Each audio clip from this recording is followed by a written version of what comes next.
తెలంగాణ ముఖ్యమంత్రి తమ్ముడు రేవంత్ రెడ్డి మాటలు వింటే ఏడ్పు వస్తుంది. మమ్మల్ని దొంగల్లా చూస్తున్నారు, మమ్మల్ని భిక్షగాల్లా చూస్తున్నారు, ఢిల్లీలో మాకు అపాయింట్మెంట్ లేవు, విదేశాల నుంచి డబ్బు తేలేము, శాలరీలు కట్టలేము, మమ్మల్ని మొక్కలు చేసుకొని తిన్నా.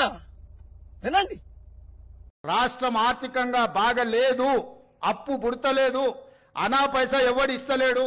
ఎవరినైనా కలవడానికి పోతే బ్యాంకర్లు దొంగలను చూసినట్టు చూస్తున్నారు తెలంగాణ రాష్ట్ర ప్రతినిధులను.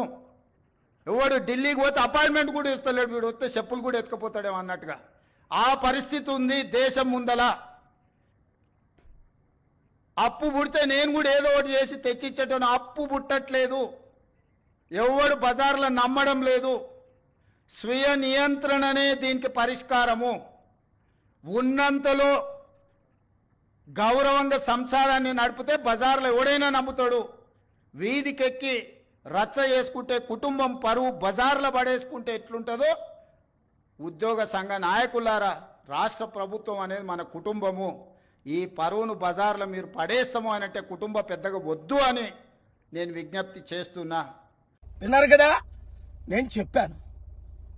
పాత అప్పు తెలంగాణ 7 లక్షల కోట్లు, తమ్ముడు రేవంత్ రెడ్డి ముఖ్యమంత్రి అయిన తర్వాత 2 లక్షల కోట్లు. ఈ 10 లక్షల కోట్లకు వడ్డీ ఎవరు కడతారు? అదే పరిస్థితి ఆంధ్రప్రదేశ్ లో కూడా.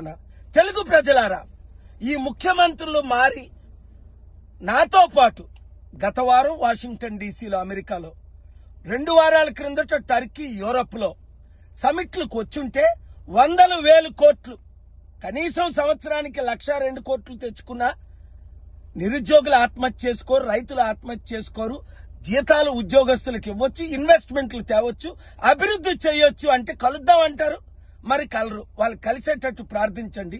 ఈ వీడియో వారికి చేరేటట్టు ప్రతి మీడియా బ్రాడ్కాస్ట్ చేయండి, షేర్ చేయండి. లేదంటే ఇప్పుడున్న రాజకీయ నాయకులు చిత్తుగా అన్ని పార్టీలు ఓడించి ప్రజాశాంతి పార్టీని గెలిపించి రాష్ట్రాల్ని, దేశాన్ని కాపాడుకుందాం. Thank you very much.